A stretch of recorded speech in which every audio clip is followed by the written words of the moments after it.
All right, guys, injuries from the game. Hufanga has a knee sprain. We'll evaluate him as the week goes. Holding out hope for him. Tart has an ankle sprain. He's day-to-day. Nick Bosa cleared protocol last night. Check him again today when he comes in. That's it from the game. Go ahead.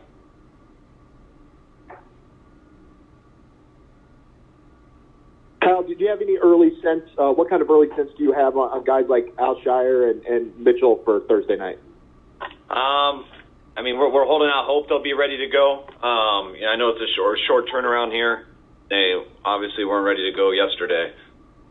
But, I mean, we're not going to have any full practices this week, but if they can go, we'll definitely let them go. So we'll have to probably take it all the way up to kickoff. Kyle, what kind of sense do you have about Emmanuel Mosley and how long it'll be before he can be back on the field?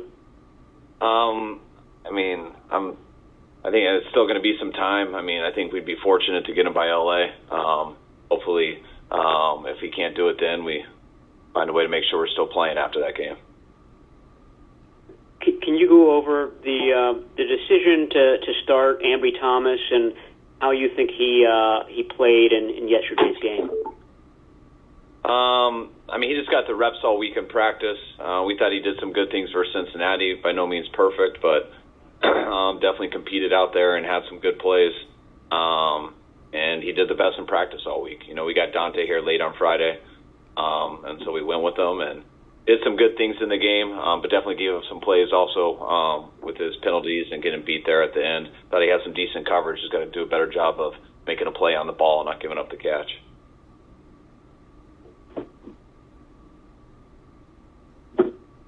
Kyle, how did, looking back on the film, it looked like Jaquaski Tart popped a few plays, looked pretty well. The ankle injury, is it anything too serious, or is it look like he's going to be all right? I thought Tart had a real good game. The only negative play he had, I thought, was that tackle on 3rd and 6, but he brought it on the guy just like he did versus Cincinnati. Just needs to wrap up a little bit better. But I thought he was everywhere and had one of his better games of the year. And with his ankle, I know we got him his day-to-day, but he was able to come back in the game and finish. But I would be surprised if he wasn't good to go on Thursday.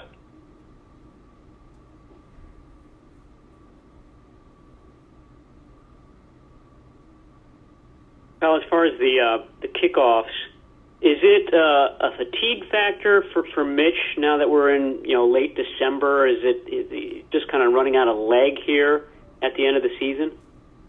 I mean, that's what it looks like. I mean, I think you could have to ask him exactly. But Mitch, and we know he didn't have a very good game kicking the ball on the kickoffs yesterday. And I think it does get harder as you get later in the year here, and hopefully we can get him his juice back. And if not, we're definitely gonna have to mix Robbie in there to help him out.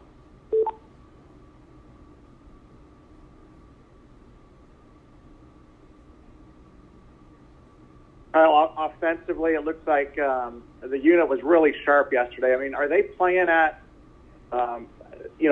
an ultimate level right now that you like to see? Is this like the sharpest Jimmy's been playing in years? Yeah, I think we're getting better each week. And I don't think, Jimmy didn't get to play very much last year, and when he did, he didn't get to play with the guys, everyone else also. So I feel like kind of what I was trying to say last night a little bit, like that, even though we have had some injuries, most part, guys, the same group's been out there. They've gotten a lot of reps together playing, and they've just gotten crisper at that. And got guys who always make plays. Got a bunch of playmakers, but I think we've just gotten better with not hurting ourselves. And the less we hurt ourselves, I think the more we produce in yards and points. Considering the injuries that you have at safety right now, where do things stand with Tavon Wilson and with Tarvarius Moore? Any chance that either of those guys could reappear this season? Not real likely. Tarvarius Moore, no. We're holding out hope for Tavon, but I have not been told a time that he could return yet. Carl, this is obviously pretty brutal for players. the Thursday night, kind of across the country. What do you do? Are there other things you do other than dialing back the practices to help them, be able to function in the situation? My experience and what I've been told, I think the best thing for recovery is sleep. So that's why I think we push back all the schedules later so they can sleep in more. That's what we really stress about all the time when you get home. That's why I was so adamant yesterday with just how to handle after the game, because everything right now, almost wouldn't have mind if we flew out there right away. It's not the easiest with COVID and stuff, but just completely dedicate your mind and your body and everything to these 4 days, because you're still doing all the work mentally and everything, and the game's still going to be the same, but you got to cram it all in, and the only way you do that is with extra sleep and rest.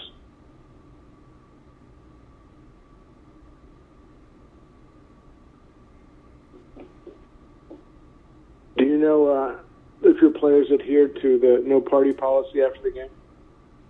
I do not know yet. I feel pretty confident they did. They played pretty hard. Those guys, they don't have a ton of energy after games. I like that. I feel like we got a kind of a nerdy group when it comes to after games. Make up for it in the off season, I'm sure, though. Kyle Juszczyk said after. Kyle Juszczyk said the message that you had after the game was pretty blunt, just that you guys were not celebrating the victory. What was your intent there? And then how do you feel about just playing Thursday night games in general?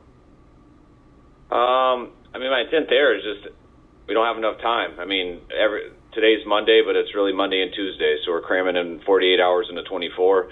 And when the players come in on Tuesday, that's a combination of Wednesday and Thursday, all in a Tuesday, so there's just too much to do. And then Wednesday is a combination of Friday and Saturday. You put in all your red zone, you do your Friday stuff, but then you travel. So it's a whirlwind. You don't have enough time to catch up on anything, so you don't have enough time to waste time as soon as your game's over on Sunday. And I think Thursdays is a challenge for everybody. There's some years where you have some bad luck on the Sunday before, and it just seems impossible to get your mind together that you can play that Thursday. But you find a way to do it. The thing that I've enjoyed the most, that I think players and coaches do like, no matter all the negative parts about having to prepare for a game, it's hard to get a weekend off in the NFL this time of year. You get your bye week, which ours was a ways ago. The reward for what you go through these next 4 days is having 3 days off, but it's only fun if you win it. Kyle, I was thinking back to 2019 when you guys were suffering so many injuries along the defensive line in December, and it was kind of leaking oil before you got healthy again in January. This year it seems like just the opposite, that group is picking up steam. How rare has it been in your coaching career to see a defensive line get better as the wear and tear of a season goes along?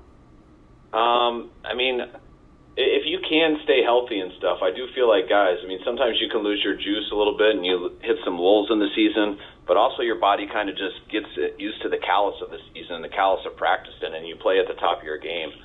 Sometimes guys aren't always at the top of their game when it starts. I don't think we have training camps the way we used to. We definitely didn't have an off season the way we used to. There's a fine line with that, and I think all our guys have been getting better throughout the year. And I think they're playing well as a group. I think we're coaching them better too. And I think all that stuff goes hand in hand as you go each week. We'll do two more, guys. Hey, Kyle, what's your early read on the Titans? And were you able to do, any advanced work on them? A lot of our coaches get ahead just so we have a lot of the busy work and stuff done. I don't ever try to get ahead. It hurts you on how you see things on 3.5 hours on Sunday. I started getting on them last night and catching up, and you can see why the record's so good. They got a hell of a team, all three phases. They got the same mentality in all three phases with just how physical they play. I thought they almost completely dominated. They did. They dominated yesterday's game. They held them to about 170 yards or something like that. They turned the ball over 3 times there in the fourth quarter and got 3 field goals out of it. So I know they lost a really tough game yesterday, and we're going to let out for us here on Thursday night. Kyle, Jimmy's obviously been really efficient over the last few weeks. but maybe one of the clear points of correction is some throws where linebackers sink back and nearly throws interceptions. How do you correct that going forward? I mean, that's something you always talk about. That's something you're looking for. And when you throw a lot of those balls that he does throw, like the ones that go in tight windows that he got a huge play on that a lot of guys can't make, that is the risk reward with it. And I think he's been doing a better job at that. I mean, for us to still get explosive plays like that, and want to go for those all the time. But there is a chance when you take those shots that you can throw a pick. And I think he's been getting a lot better at that, seeing those when we didn't have a chance at it. That he did a really good job yesterday when it wasn't there, trying to find a check down, which times are tough to do. All right.